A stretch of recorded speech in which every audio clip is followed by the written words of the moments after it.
Gruesome Magazine. Hello once again, I'm your host, Doc Rotten, and this is Gruesome Magazine, where we review the very latest in streaming and video on-demand horror movies. Each week, my co-hosts, Jeff Mohr, Crystal Cleveland, Dave Dreher, Christopher G. Mohr, and myself will take a look at various spooky, scary, and gory genre offerings. Tonight, we are reviewing The Angry Black Girl and Her Monster. Yes! So let me introduce the crew, starting off with Jeff Mohr. Jeff, how you doing, sir? Wretched. I'm wretched. You are wretched. All right, also joining us is award-winning filmmaker, Christopher G. Mohr. How you doing, sir? Just call me the mad scientist. I was going to say, are you wretched too? No, I'm not. I'm not wretched too. Wretched harder. Wretched harder. Wretcheder. Where are we going with this? I don't know. Before we get into the rest of the show, I just want to quickly stop and say we are celebrating 10 years of Gruesome Magazine, H&R, and Decades of Horror. We started in April of 2013 reviewing The Evil Dead. 10 whole years. That was with myself, Dave Dreher, Thomas Mariani, and the late Santos Ellen Jr., the Black Saints. And we, like I said, we started with Evil Dead. So we are celebrating our 10 years this year, and our first episode that we recorded for the 10th year was the review of Evil Dead Rise. Mommy's with the maggots now. Yeah, which is simpatico. Maybe that's one word we could use. We can come up with a whole bunch of others, but it's really kind of cool. And we're going to be celebrating all year, and it'll end in February of 2024 when we have our inaugural Grue-Crew, where the Grue-Crew will go on a cruise with the Grue believers, and we'll all get together and sail the seas. Yes, for 3 days. We'll have 3 days of horror and fun in the sun. We'll figure out how that squeezes together, and we'll make it happen. It'll be fun. It'll be a blast. We're going to have a good time. We're going to drink. All right. We hope we'll see you there. Not required to have a good time. No. But you are required. No, we're not required. But let's get into this. We are going to be reviewing The Angry Black Girl and Her Monster. We're going to start off giving you our first impression. Those first impressions will be spoiler-free. Then we'll dive into a discussion of the film. There are some spoilers. I don't think any of the spoilers are huge, but we will get into some of those. And then we'll wrap things up with our score 1 to 5 and our favorite scene. And of course, we hope you enjoy not only this review, but many others we have on the site. And if you do, please hit the like, subscribe, share with the friend buttons. Every click counts. Every click will help us find more horror fans just like you. Let's get into the CAD. All right. Let me do it over here so I can actually read it. The Angry Black Girl and Her Monster, available in select theaters. It shouldn't be Epic. I have already done a boo-boo. That should be RLJE Films. Sorry. Apologies. Available in select theaters, and it's not available in select theaters. I totally did that as well. We're just going to keep going. Synopsis is Vicaria is a brilliant teenager, and I probably mispronounced that just like in the movie, damn it, who believes death is a disease that can be cured. After the brutal and sudden murder of her brother, she embarks on a dangerous journey to bring him back to life. Inspired by Mary Shelley's Frankenstein, Angry Black Girl and Her Monster thematically challenges our ideas of life and death. Written and directed by Bomani J. Story. The cast includes Chad L. Coleman, Leia de Leon Hayes, Denzel Whitaker, Riley Brooks Stith, Edom Atsu Swansea, Jeremy DeCarlos, and Keith Holliday, among others. And the tagline is "Death Can Be Cured." And by the end of the show, I will get you the correct date that this movie will be available. I totally botched that. All right. So away from me and on to smarter people than myself, we're going to start off with Jeff. Jeff, what was your first impression of The Angry Black Girl and Her Monster? Well, you know me, I like almost everything, but I enjoyed this. I enjoyed this a lot. I enjoyed the parallels with Frankenstein and the idea of this sort of mad scientist high school girl. The setting that they were in, it was an interesting idea that she thought their biggest problem was death. She wasn't trying to fix the social problems. She was just trying to make people immortal, basically. And thought that she had a theory that she could solve it. And she does your basic Dr. Frankenstein and hooks up some magic stuff. The acting in this is excellent all the way around. The sets are great. I like her little laboratory and the place where she lives, and is it her aunt's apartment or whatever, the place where the playground where there's a local gang. She's had her mother's died, her brother's died from gang violence, and so that's kind of the background, I guess. So she's fighting to do this, and I don't know. I don't know how to say it without giving stuff away already. I just liked it a lot. I'm going to save the rest for later. All right. So Christopher, we'll get to you here in a second. I just want to jump in here and say this movie will be in theaters June 9th in the following cities, but not. There's more to be announced, it says. Atlanta, of course, it's in the States. Atlanta, Baltimore, Charlotte, Chicago, Columbia, Columbus, Denver, Detroit, Hartford, New Haven, Joplin, Pittsburgh, Knoxville, Los Angeles, Memphis, Minneapolis, St. Paul, New Orleans, New York City, Philadelphia, Phoenix, Raleigh, Durham, Richmond, Petersburg, Seattle, Tacoma, and Tucson. Nice. Kind of sounds like anywhere there's a, Alamo. It kind of feels like if there's an Alamo. Well, Alamo's not that spread out, so yeah. But Alamo is in a lot of these cities. Not all of them, but a lot of them. Some of them, yeah. All right, you'll have to tell me, sir, if it's in our Alamo. So, all right, you're up now. So, Christopher, what is your first impression of Angry Black Girl and Her Monster? Well, I think it's great when we can take sort of some of these sort of well-known stories and put it in a different environment. This has the elements of Frankenstein, a little bit of Reanimator as well, but with elements of almost like, I guess I'm thinking a lot of the 90s films, but like Menace to Society or Boys in the Hood, it has some of that elements as well. I think my only issue in that, is just mainly, but I think it hammers home the message element so much that sometimes it kind of takes away from the story to where it seems a little bit too much, I guess, to where it almost seems like it kind of, I don't know, but for me at least, but I think what I definitely agree with Jeff. I think the actor performances are great across the board, especially the main actress.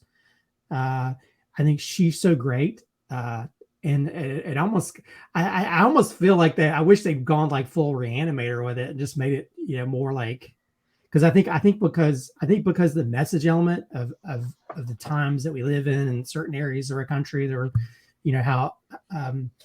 how people are, there's parts that just like you feel so bad for the people, because like so much death and stuff. But I guess that's the whole point of it. To have this character who sees death around her, and she wants to fix it. She wants to find this cure to death, in the same way that Victor von Frankenstein or Herbert West, wanted to find ways to bring people to life. And so yeah, I think it's got some really interesting ideas in it, and also, I mean, that there's one moment, I won't spoil here, but there's one moment where they kind of bring an element of the Frankenstein story into it that I was like, oh, that's brilliant. So, because I kind of like, are they going to bring that in? And they brought it in. I was like, okay, you won me over with that. I think there are some issues. I had some issues with some of the logic of, because there's like locations that are so spread apart for scenes that, when you have a monster character that seems to be very fast at times, then very slow if you're running long distances, it doesn't make a lot of sense. so logic ways, and then some of the character decisions were kind of off. You know, when you have a character who she'll lie in one situation, but she won't lie in another situation when it comes to dealing with certain characters that you'd worry about them affecting your family. So I think there are certain elements of the characters' choices that I didn't like or didn't work for me. And again, the locations are kind of spread out in certain parts, but overall, I think I did find this to be an interesting idea, an interesting story. And I think, pardon the pun, with it being so grounded, with such great performances, that's a great way to do a film, to where no matter if there's certain issues, if you have great performances, it's going to keep people sort of interested in watching the story. Yeah, you can look past them, right? Mm-hmm. Yeah, because if the story's real good, if the makeup on the monster doesn't look 100%, it doesn't matter because the story takes over, right? So yeah, and that kind of falls in place here. I'd like to have seen a little bit more imagination go into the look, but they were after a certain something, and I respect what they were after, but it was a little, I don't know exactly what ended up, but anyway, I'm getting ahead of myself. I really enjoyed this. This really got to me. But for me, it was, again, the performances, especially from our lead, who I thought did a tremendous job. I just want to get the girl's name, the young lady's name, Layla de Leon Hayes. Leia. Leia?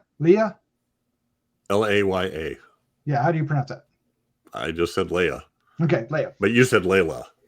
Oh, did I throw an extra L in there? Go figure. Sorry about that. I wasn't correcting your vowels. You were correcting my consonants.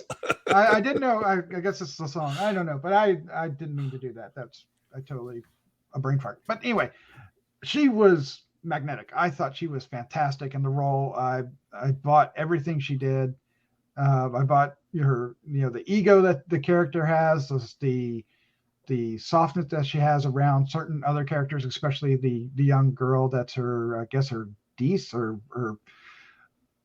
her brother's girlfriend's sister. I think is what it is. I'm not really sure. Niece. Yeah. So I really like that, and the complex relationship she had with her father and what he was going through. And to me, it really, those elements struck. The family elements really struck to me, and what her motivation was, that, her family members had died and she was wanting to beat death. She didn't think, in her mind, it wasn't it's not necessarily things like cancer that kills you. It's death. She was putting it straight on death, which is a perfect Frankenstein kind of mentality to go into this. I mean, it's flawed, but that's what she had. And this character acted on that. And I like that. As far as the environment she's in, to me, it worked for what they were trying to present. But it also felt kind of like I've seen it all before, because I could name a half a dozen TV shows that did this and movies that did it. I don't think it broke any ground with that. It was just using it as a landscape for this this story to happen. And it brought like a cultural conflict into it, and it was interesting. But what really drove it for me is more the actual character, and the conflicts that she had with other characters. Be it Kango or her dad, or the monster itself was a relationship of sorts, right? So I really dug this. This really connected with me, with her motivation and what she was trying to do, and the sense of loss. Combined with that, she's incredibly smart. She is actually a genius, misguided, but a genius. And those are really interesting elements to tie together on this young lady and what she goes through. And it presents to me, a really fascinating take on a modern Frankenstein, right? I think she even in her notes, she called it the modern Prometheus, right? Yeah. which is telling. Yeah, so I had a ball with this. I really enjoyed it. Really enjoyed the characters. Even the Kango character, and what was the other one? I'm trying to think of, is it Jamal? Because he kind of looked like the dad, right? He looked like the dad, but he wasn't. He was more ruffian. Right, Um, right. And Jamal. There's a Jamal. Jada was great too. That little girl. Yeah, Jada was great. And it was the one we were talking about the squirt gun before the show. The conversation between the two of them. There's a lot in here that I think really works. I would agree it's not necessarily a perfect film, but at the same time, I think it's engrossing, challenging, fascinating, and at times it never really gets scary. It's more on the sci-fi drama side of it. There's a few, I think. There's one really good jump scares. There's one really good jump scare. Yeah. Because there's the monster will just show up out of the blue or whatever. Yeah. Although there was but also I think, there's a really artful touch in saying there's a great I guess we're in Spoilerville, but there's a great scene where it ends up being like a nightmare, where it's shot like a David Lynch movie. Because there's a flash, for those people who have epilepsy, they might not want to watch certain scenes, but there's like a flashlight on her face, and then it shows, and there's like a spotlight on the outside of the door, and it feels so it feels like a scene from a David Lynch movie, which I wasn't expecting in this film, considering a lot of the elements, but things like that, I think kind of, or even just like there's like the very beginning when we see how her mom died and stuff, and there's like a lot of slow motion and artful filming of things. So there is an artful touch to certain scenes, or even just things where they just show her like, working on in her little her laboratory. Yeah. Although I will say that even I was kind of worried about the little girl, because if we know the Frankenstein story, but also I kind of like that they made the girl almost creepy at times. She was one part where she's looking through that little crack in the wall, and she's like, "He's right behind you." Oh my god, that girl's creepy. And when they're at the dinner table and she's always looking right past. She's always looking. I was like, through that little girl. She had that. I'm the little girl. I'm pouting now because I'm not getting my way. She had that down. Mm-hmm. There was times I was wondering, like, is she a real character, or is she like in the mind of our lead? I was wondering because she was so unique in that fashion. But yeah, I think even though I have issues with how like some of the character choices and how things play out, and even just like the ham-handed elements of like the story about which we've seen in a lot of films before, it still finds choices to kind of very I mean, even how like almost to the close to the end, how the characters that die are like, whoa, I wasn't expecting this many characters to be killed. Mm-hmm. I wasn't. I mean, that was like, but I guess that's the whole point of it, just because you never know who might die, in these situations and stuff. But yeah, I really give them points for really telling the story in a different way than what we're used to with Frankenstein. They kind of play with those elements and make it a little bit different. And I mentioned earlier, but how they incorporate the line, the famous line of like, it's alive, how they incorporate that at the very end. I was like, whoa. I was like, that's brilliant. That's really cool how they incorporated that in a different way. Put it a different way than we've ever seen in these Frankenstein stories. Yeah, I will admit that when they do the reveal of what happened to Jada's family, I didn't see that coming. I wasn't expecting. I didn't either. I was like, wow, that's really going there. I mean, that's you gotta have some balls to kill off, a pregnant lady. A whole family of people, because it's spoilers, like, big spoilers on that. Well, yeah. So you really got to be dedicated to tell that, because that could really throw audiences off. Yeah. Like, oh God, But it's also crucial to the finale. It is crucial to that, yeah. But which is different for this type of tale. This type of tale usually is very tragic, and there's a lot of tragedy in this tale. But it ends on a little bit more of a promising note at the very end, which is strange, but I kind of liked it. I thought we were going to go there as soon as her father died. I just expected her to think of that as a possible alternative, but it took her a while until. So I guess he wasn't quite as fresh. I guess.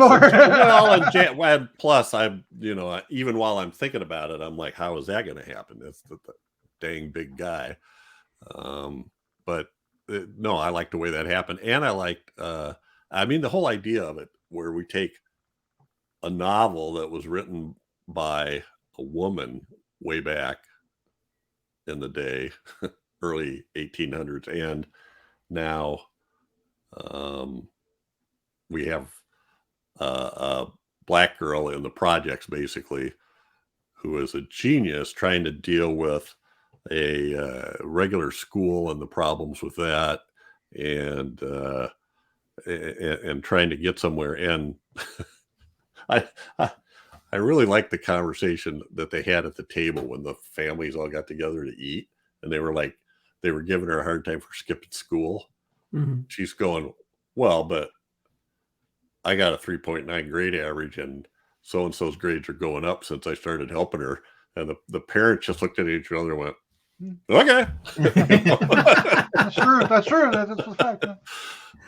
Well, I think, but I think also they could have easily taken that character and made her just like just a goody two shoes type characer, as opposed to somebody who's just very egotistical. I mean, that's why she feels very Herbert West.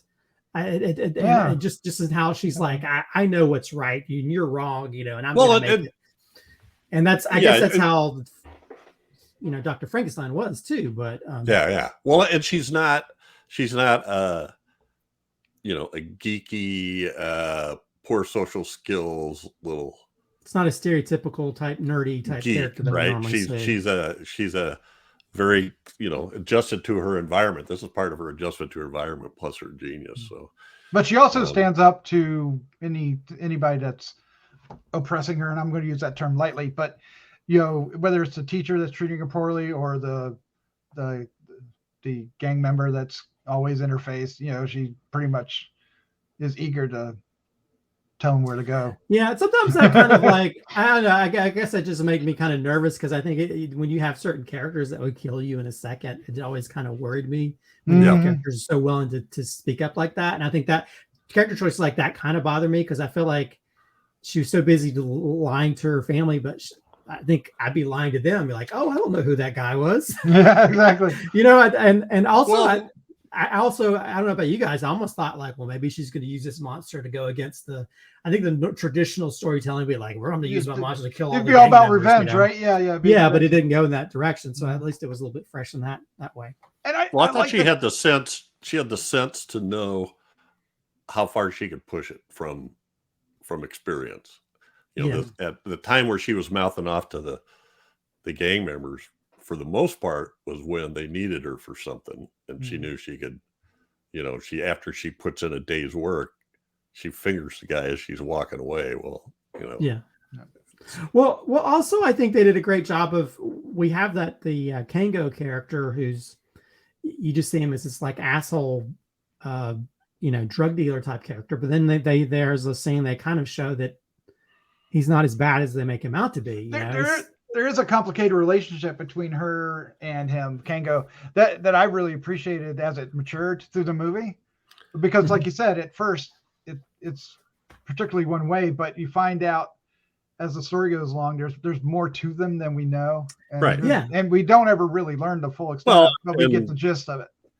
People that do bad things also do good things. It's people that hardly ever. He wasn't necessarily the druggie with a heart of gold. That wasn't exactly no. But he was a little bit more. He never really wanted to do to her what Jamal did, because Jamal did not like her, and and we see how that goes. Yeah, that was an interesting turn when he turns on Kango. You knew that wasn't going to end up well. No. I mean, I will say I'm not sure if I would have loved to see more effects work with the monster face, I guess. But we do get some good effects with him when he's killing, he kills that one cop pretty brutally. There's a couple of smushed heads. Yeah. There's a lot of burned effects, because apparently he would has a little bit of electrical charge touches, still yeah. through it, right? So, well, I mean, and- he's wearing a hoodie all the time, and so you can't quite see his face. And I think that's part of the. Maybe it's purposeful. Yeah, I think it's, people sometimes see the guy, black person with a hoodie as a possible monster, because That's true. Yeah, but when we do see the close-ups, it's always right of his mouth because he's trying to do the talk. Yeah, or his eye. Or his hands eyes. too. You see the hands are disfigured. Mm-hmm. But I like the choice that they did where his speech wasn't quite, it was a Frankenstein monster type speech. Right. Well, I want to watch it again because I totally didn't get that she was dragging her brother's body off to the laboratory at first. There's a scene where they show her dragging somebody. Right, because I got the impression that she was robbing, because there was a grave robber aspect of it. Right. And I thought she dug him up, which is like totally preposterous, but I was totally in on it. Well, I had to shut my brain off because like, does she have like a cooler? How is she keeping the body? There was a lot. Any element of worked in that, yeah. The body would have started disintegrating pretty quickly. Well, it kind of reminded me of that doctor in Slasher, the season we just did, who was taking bodies and then would take parts out and charge it and see what would happen. Yeah. But she had that thing for a long time. Oh, yeah, it definitely rot. But I guess that's part of it. But I did like the sci-fi element of when she put all the, how she fed the electricity to it. Where the power came from, it is an inner city version of electricity. The lightning rods on the castle, right? Yeah, well, which I like. A little bit of Doc Brown too. Yeah, a little bit of Doc Brown, and that's what I kept thinking when she hooked the little thing on there. I was like, oh, she's a little bit of Doc Frankenstein and Doc Brown. Yeah, but I like that. I like that. It felt true to what her character would be at that age and stuff. It felt, the way the lab table was a door, right? It was a door on the hinge, and it just looked. Oh yeah. I was really her lair or laboratory. I thought that was fantastic. I really liked how that looked. Well, they really did a great job of decorating that area, and having those elements that we normally think with the evil evil doctor's laboratory, and making it similar but within elements of that environment. So, and I think I think that's how you can sort of really pay homage to what came before, but also create something new with that. Yeah, and I like that one scene where she starts to go a little unhinged. It shows a little bit of, where her character could go if left unchecked. When she's finally getting the monster together, before she fires it up, she is kind of cackling. She is a little maniacal, and yes, and that's where her character would go if the story, took a different path. She would. Her dead brother is walking around, and she's giggling. Yeah, At first, not all the way through, but at first she is. She changes her mind at some point. All right, let's go ahead and wrap this up. Let's give our score 1 to 5 and our favorite scene. And if I recall correctly, Jeff, you are up first. So I think that might be wrong, but we'll go with it. So I'm going to go 4.5. Nice. Nice. Because I think there's a lot more to this that I haven't grokked yet, or haven't glommed onto. I think there's some layers. And favorite scene, holy cow. Plus, I love the actors. I just love the actors. I mentioned before Chad Coleman, who I loved in The Wire, and then he's also in Walking Dead, and then he's in Expanse, which is an excellent science fiction series. Yeah. So his character here is so tragic. Oh my God. Yeah, it is. And then she is co-stars with Queen Latifah on The Equalizer. She does a great job in that as well. And looking at her credits, she's done Lea DeLeon Hayes has done a ton of voice work in animated series over the And her sister Layla. few years. Pardon me? And her sister Layla. Yeah. Anyway, Sorry. okay. Favorite scene. It would have been funny if I didn't have to say it the second time. The Christopher still says no. Favorite scene, I'm going to say when, I'm Sorry. scrambling here. I'm thinking, I'm going to say when I think it's Jerome. I don't know any other way to say it then, but when he dies. When he's on the street and they're getting, and she's watching it, and we're seeing the systems version of what she's trying to do, where the EMTs are giving him the paddles, and he wakes up. He comes to long enough to look at her, and he communicates something, but then goes out, and we hear that heartbeat. I just love the way that was shot, and the breath. I thought it was, oh my god, the breath was pretty so powerful. Sad. Yeah. I agree with you on that. That was, and then when she goes home in that night, it all clicks. I love that. All right, Christopher G. Mohr, sir. Well, give us your score 1 to 5 and your favorite scene. I'll give it a 3.75. I think it's got some competent elements that really work. There's a few issues that I had with it, but that's mainly just due to character decisions and logistics of things and how things kind of play out. But it takes some liberties, right? It definitely takes some liberties, and I think sometimes we can get so bogged down and we need to, put the message stuff into it. But I think horror has always been a great way of telling that without having to put it out there so much, But I think it still works, and I agree that scene with the boy that's been shot, man, it's a very powerful scene. And there's a lot of great things in this that work really well. But as for favorite scene, I'll just have to go with. We scared Jeff off. I'll have to go with what I mentioned earlier. I think the main well, I won't say no. I think the moment that I really wowed me was again how they incorporated that famous line from Frankenstein. Oh, nice. But put a different spin on it, because I was not expecting that. Because I think when she brings her brother back to life, that's the main scene that you normally hear that. Mm-hmm. But we didn't hear that, so I was like, okay. But when they finally throw that line out there and they bring the Victor name into it, it's like, oh, that's okay. That is brilliant. Nice tie. So I think that's one of the most brilliant uses of that line that's ever been done since the original. So yeah, because I was curious about, okay, is it going to bring everybody back, or is it just going to bring the mom back? Well, how's this going to work? And I liked how they tied that in, and yeah, it totally went over me because I was so excited about that scene. Mm-hmm. So I'm glad you pointed that out. So for me, I'm giving it 4 1/4. I really enjoyed this, and to me, it's mostly the young girl's story. Her story, her acting, her motivations, and what she's trying to do.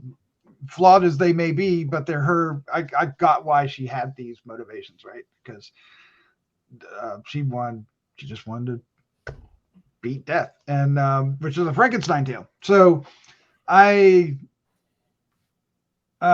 favorite scene, I'm gonna God, you could go with when her dad dies and she finds him. When she's there, it took it's not a quick scene, right? Her reaction, takes a while to bubble up and burst, and you could feel it. It's you're watching her going, when is she going to scream? When is she going? I'd be screaming. When is she going to be screaming? And then you could see it bubbling and building and her acting and her body language and everything. And then she finally does, and it's really strong. I thought that scene was excellent. So I'm actually going to go with that. I'm going to go with that. Although the dinner table scene, when the little girl's looking past her, there's a little hole in the wall, was a little bit creepy. It was a little bit creepy, just because she seemed kind of like attuned to the supernatural or something. There was something really creepy about her. She seemed like a character out of Us. Oh my god! I was thinking that's the a same good way thing. to put it. Yeah. Yeah. I was thinking the same thing. I hadn't thought about that. They really needed to cast her in creepy. Well, she's still young. Cast her in creepy girl parts. Well, she was really good. I don't think anybody was bad in this. No, And I mean, this is one of those movies where the acting is just perfect across the board. Everybody, you know.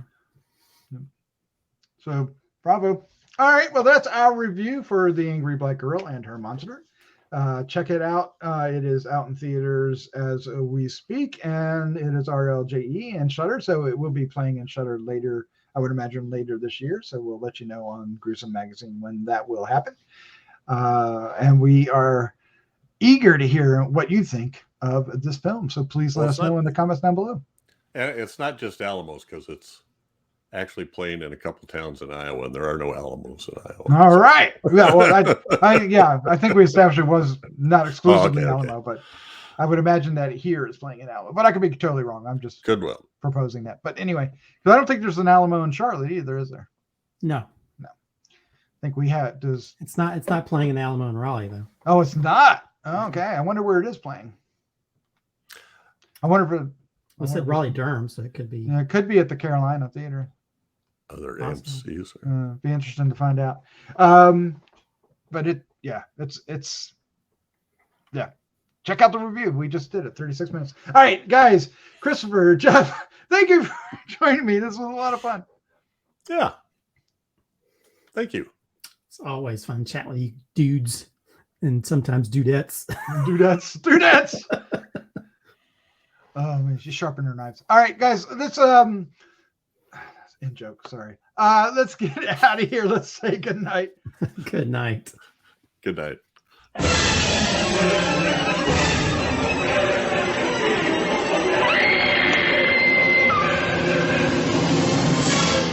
Gruesome Magazine.